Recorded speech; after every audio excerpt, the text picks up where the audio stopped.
Kita lanjutkan materi kita pada pertemuan kali ini. Kita akan membahas lanjutan dari topik kita dalam mata kuliah Hukum Tata Negara, yaitu tentang Dewan Perwakilan Rakyat ya, sebagai bagian dari lembaga negara, yang dimana Dewan Perwakilan Rakyat ini adalah masuk dalam rumpun kekuasaan legislatif.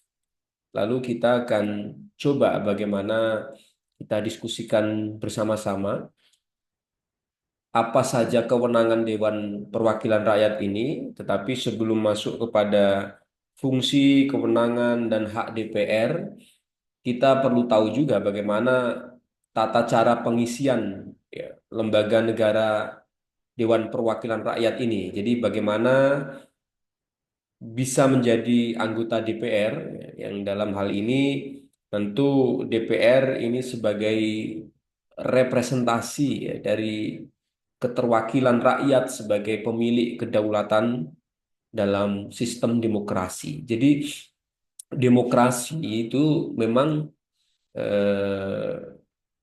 dalam sejarahnya sebenarnya hendak ya meniru bagaimana praktik yang dilakukan pada saat demokrasi diterapkan di Yunani kuno dulu.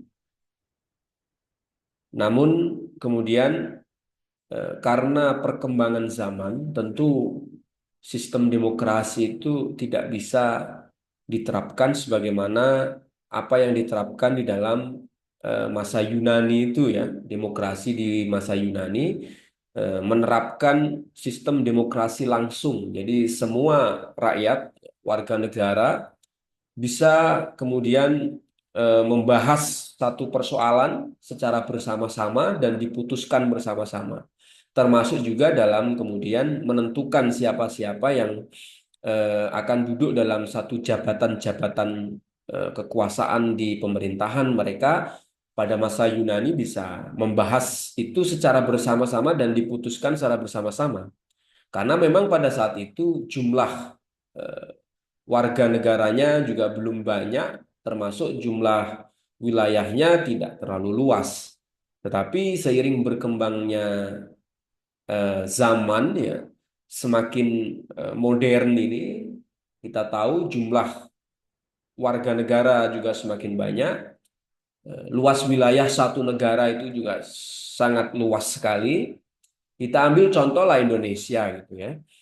Dengan jumlah penduduk yang kurang lebih 350 juta jiwa, dengan luas wilayah yang berbentuk kepulauan ini, maka tidak mungkin seluruh warga negara bisa berkumpul dalam satu waktu untuk membahas dan memutuskan sesuatu.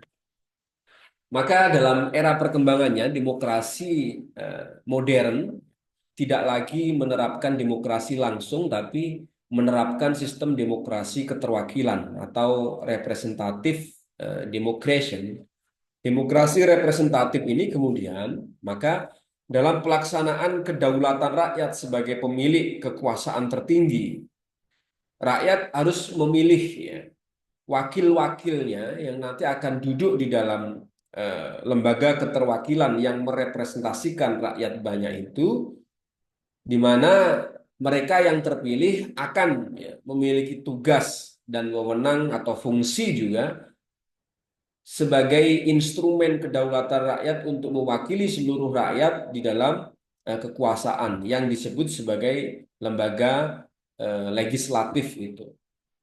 Nah, Dewan Perwakilan Rakyat ini adalah sebuah representasi ya dari rakyat yang memiliki kedaulatan dalam sistem demokrasi untuk duduk di dalam sebuah lembaga yang bernama Dewan Perwakilan Rakyat dalam rumpun kekuasaan legislatif ini, yang difungsikan memiliki banyak fungsi dan wewenang serta hak. Salah satunya adalah bagaimana eh, mengontrol ya jalannya pemerintahan atau jalannya eksekutif ya. Selain itu juga lembaga legislatif dalam hal ini DPR ya, memiliki kewenangan membentuk undang-undang atau kewenangan legislasi. di mana aturan hukum atau undang-undang ini memang pada dasarnya dibentuk ya itu atas satu kehendak publik ya. Karena hukum itu adalah sebuah produk ya yang disebut sebagai kesepakatan publik itu kesepakatan rakyat ya, konsensus rakyat, maka kekuasaan membuat undang-undang, kekuasaan legislasi itu ada di tangan DPR. Karena DPR sebagai representasi rakyat yang membentuk aturan-aturan. Jadi kita ini kan selain sebagai negara yang demokratis ya, juga sebagai negara yang nomokratis, negara hukum sekaligus negara demokratis.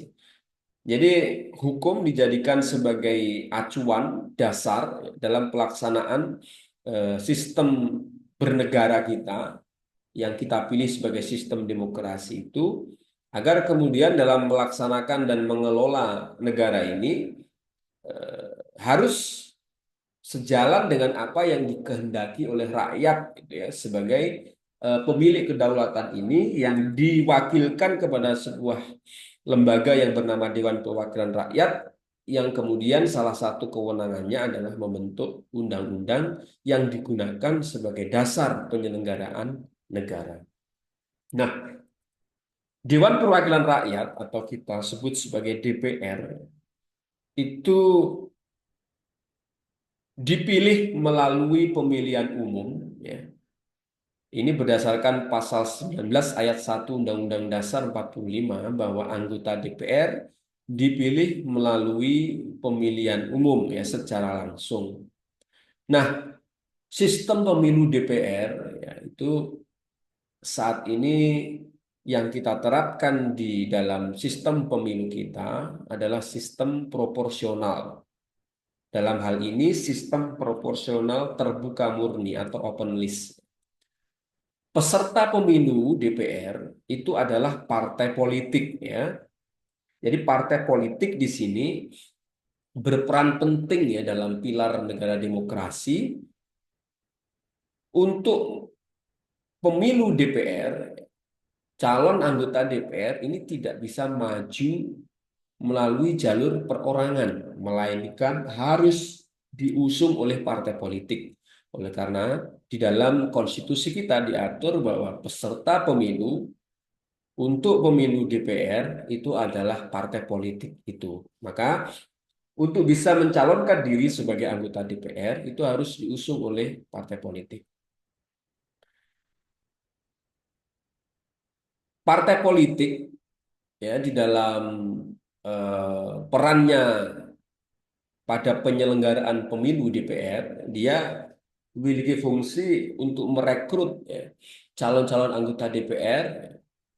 Lalu kemudian calon-calon yang sudah direkrut dan ditetapkan oleh partai politik dalam bentuk nomor urut ya, yang kemudian itu nanti akan kemudian disediakan oleh partai politik di setiap dapil daerah pilihan itu akan diajukan, didaftarkan ke KPU penyelenggara pemilihan umum untuk nanti ditetapkan sebagai calon anggota DPR. Jadi mekanismenya partai politik ya, menyiapkan para kandidat-kandidat di setiap dapil ya, dalam hal ini dalam bentuk nomor urut, meskipun nomor urut ini sekarang tidak mempengaruhi keterpilihan karena keterpilihan calon anggota DPR itu murni ditentukan oleh perolehan suara terbanyak, tidak lagi ditentukan oleh nomor urut eh, calon. Nah, partai politik yang sudah menyiapkan kandidat-kandidat tadi di setiap dapil kemudian didaftarkan ke KPU untuk kemudian diperiksa persyaratannya memenuhi persyaratan atau tidak. Setelah itu ditetapkan sebagai calon. Setelah ditetapkan sebagai calon dengan sistem proporsional terbuka murni atau open list ini, maka rakyat bisa memilih langsung siapa calon-calon yang dikehendaki. Jadi setiap partai politik nanti akan apa namanya memperlihatkan atau menyajikan, menghidangkan calon-calon yang eh, diusung oleh partai politik untuk dipilih langsung oleh rakyat. Nanti siapa yang mendapatkan suara terbanyak akan terpilih menjadi anggota DPR. Itulah tata cara atau mekanisme pengisian jabatan di dalam lembaga Dewan Perwakilan Rakyat. DPR ya, berdasarkan pasal 20 ayat 1 Undang-Undang Dasar 45 memegang kekuasaan membentuk undang-undang. Jadi ini merupakan apa namanya produk hasil reformasi ya, di mana dulu atau hasil amandemen Undang-Undang Dasar 45, di mana dulu kekuasaan membentuk undang-undang ini tidak berada di tangan DPR, melainkan berada di tangan Presiden. Nah, sebagai penguatan sistem demokrasi dan kedaulatan rakyat, maka tentu DPR ini harus memegang kekuasaan membentuk undang-undang. Oleh karena itu, salah satu agenda besar reformasi dan amandemen Undang-Undang Dasar 45 adalah merevitalisasi fungsi ya, DPR sebagai lembaga yang memegang kekuasaan membentuk undang-undang. Jadi undang-undang ya, itu kekuasaan pembentukannya atau kewenangannya berada di tangan DPR. Sehingga DPR disebut sebagai legislator karena memiliki fungsi legislasi atau memiliki kewenangan memegang kekuasaan membentuk undang-undang.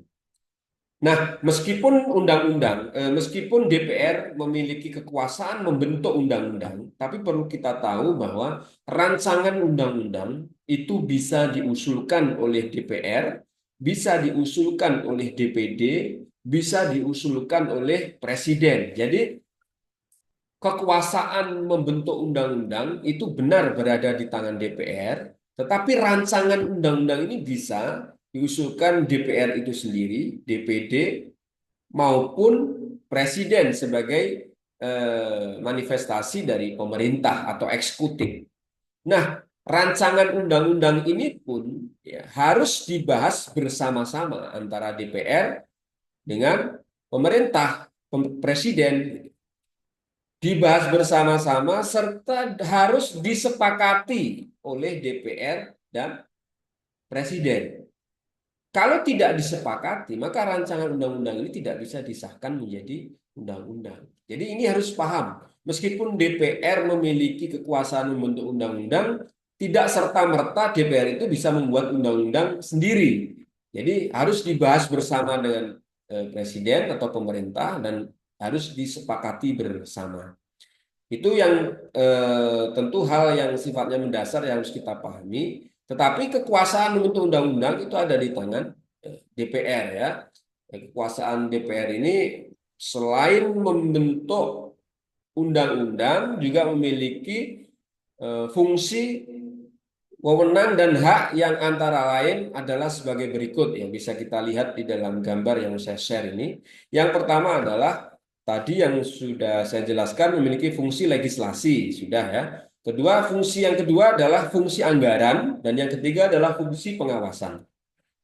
Fungsi yang melekat pada DPR, Dewan Perwakilan Rakyat, adalah fungsi legislasi, fungsi anggaran, dan fungsi pengawasan. Fungsi legislasi adalah membentuk undang-undang, fungsi anggaran adalah fungsi penyusunan anggaran, anggaran belanja dan pendapatan negara atau APBN itu rancangannya diusulkan oleh pemerintah lalu dibahas bersama dan disahkan bersama oleh DPR di DPR. Jadi DPR juga memiliki fungsi anggaran, penganggaran. Jadi anggaran yang diusulkan oleh pemerintah itu harus mendapatkan persetujuan dari DPR melalui pembahasan rancangan APBN. Selain fungsi anggaran, DPR juga memiliki fungsi pengawasan.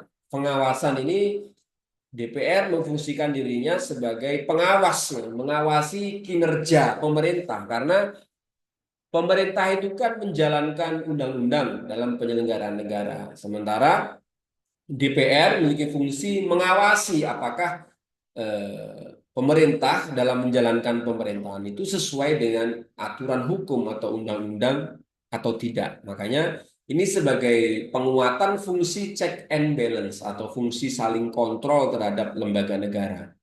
Itu fungsi pengawasan. DPR juga memiliki kewenangan memiliki hak ya, mohon maaf, DPR memiliki hak interpelasi, hak angket, dan hak menyatakan pendapat. Ini DPR selain memiliki fungsi legislasi, anggaran, dan fungsi pengawasan, ya, DPR memiliki hak interpelasi, hak angket, dan hak menyatakan pendapat. Ini sebagaimana diatur dalam pasal 20A ayat 2 Undang-Undang Dasar 45.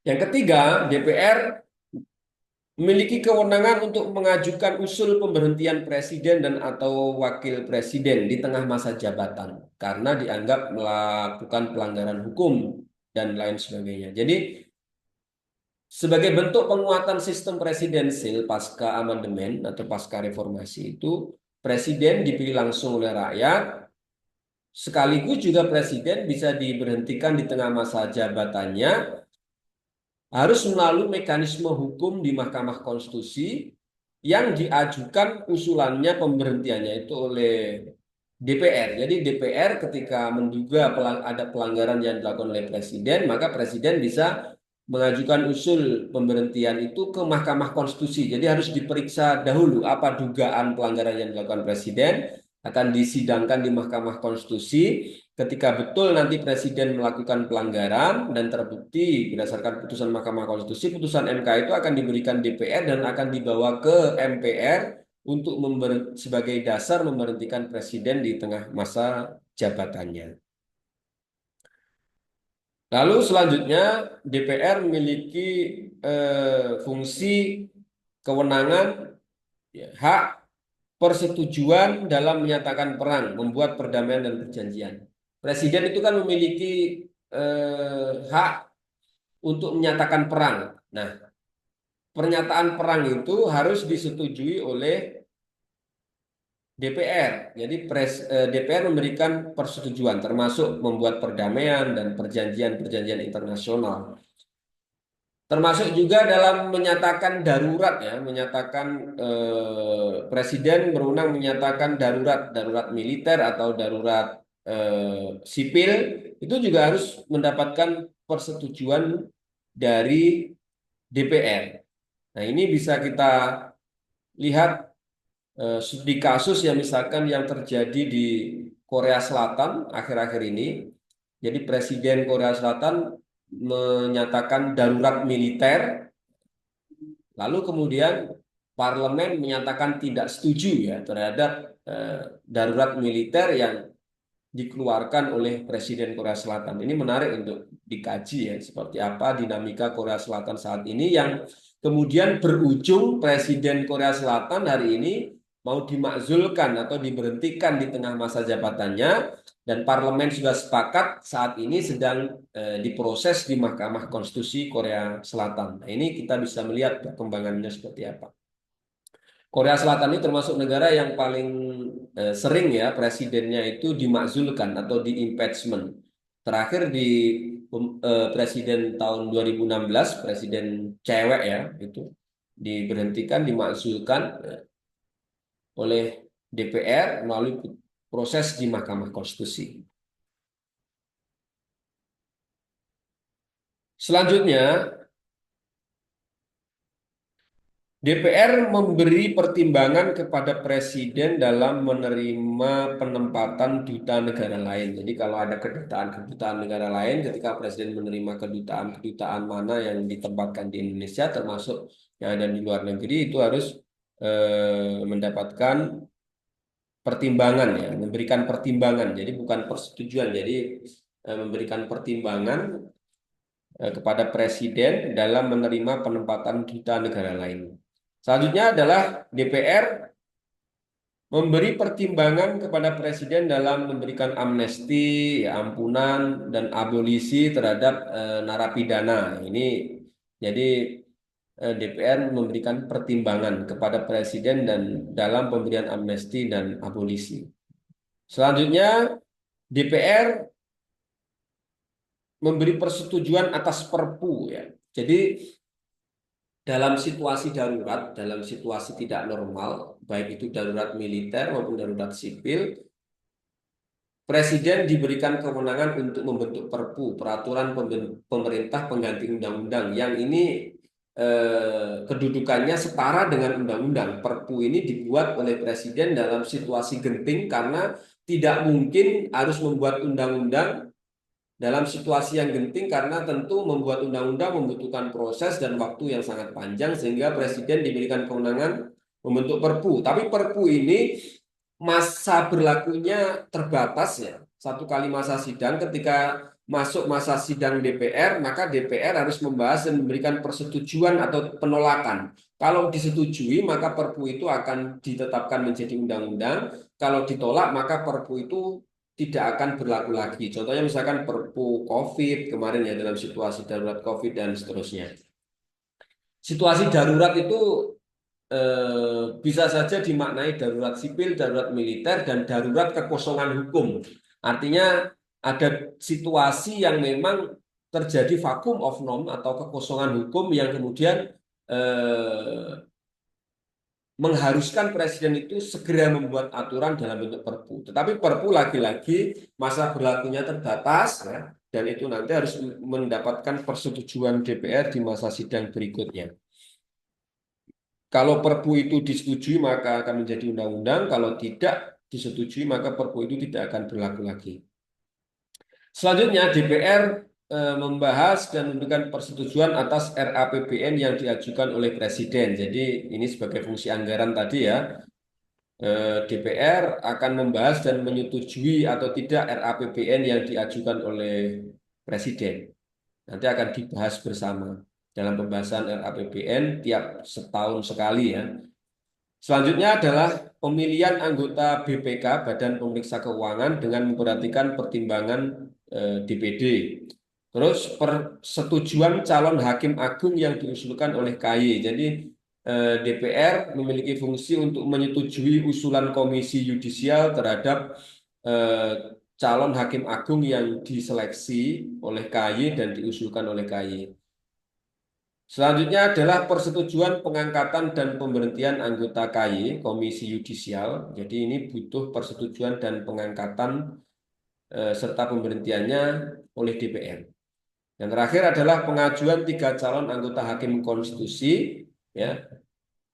Jadi DPR punya hak untuk mengajukan 3 calon Hakim Konstitusi karena mengingat Hakim Konstitusi itu ada 9 jumlahnya, 3 usulkan ya, diajukan oleh DPR, 3 diajukan oleh Presiden dan 3 diajukan oleh Mahkamah Agung. Itu adalah gambaran fungsi, wewenang dan hak Dewan Perwakilan Rakyat dalam struktur kekuasaan lembaga negara kita. Sampai di sini silakan kita diskusi dulu terkait tentang lembaga satu ini ya, lembaga yang saya kira sangat seksi, yang tentu akan memicu banyak diskusi ya teman-teman tentang fungsi dan kewenangan DPR ini. Silakan jika ada yang mungkin perlu kita diskusikan sebelum nanti kita lanjutkan ke topik-topik yang lain.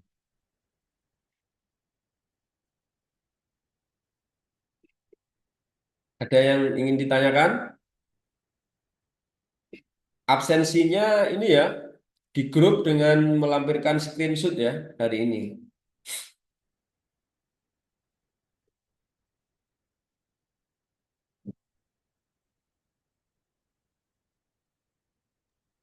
Saya izin Ya, bertanya boleh Pak? ya, Mas Taufik, silakan. Eh, Mungkin karena kurang konsentrasi atau gimana? Bagian mana Pak wewenang ataupun tugas itu yang di mana DPR itu bisa tahu permasalahan rakyat sehingga DPR itu bisa menggunakan wewenangnya itu memang untuk rakyat Pak, bukan untuk kepentingan pribadi. Jadi bagian mana DPR itu bisa terjun ke rakyat sehingga DPR itu bisa tahu apa yang sebenarnya dibutuhkan oleh rakyat. Baik, jadi tugas mana yang kemudian memfungsikan DPR itu nanti akan menyerap masukan aspirasi rakyat. Memang ini yang saya sebutkan tadi adalah fungsi, wewenang, dan hak DPR yang diatur di Undang-Undang Dasar 45 ya. Meskipun sebenarnya tugas tugas DPR itu banyak sekali yang diatur dalam Undang-Undang MD3, ya, Undang-Undang MPR, DPR, dan DPD. yang kemudian merepresentasikan fungsi DPR untuk mewakili rakyat. Kalau dalam Undang-Undang Dasar 45 ini ya fungsi sebagai pengawasan itu, fungsi hak angket, hak interpelasi itu dia mengontrol pemerintahan. Tapi untuk kemudian mengontrol itu kan butuh masukan rakyat ya. Butuh masukan rakyat. Lah, masukan rakyat itu diperoleh dari tugas DPR saat menjalani reses.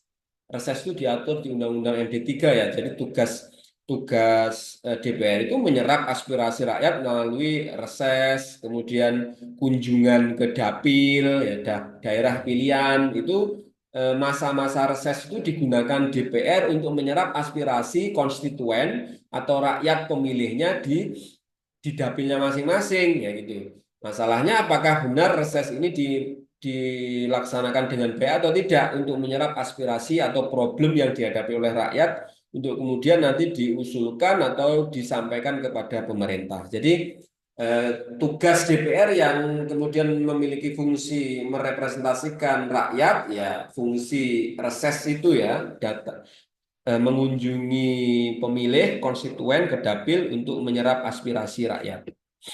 Itu Mas Taufik ya. Oke, baik Pak Resmi. Ada yang lain?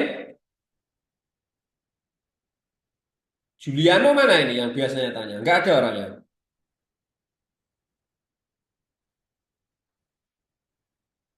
Baik, kalau nggak ada, kita cukupi ya Zoom ini hari ini.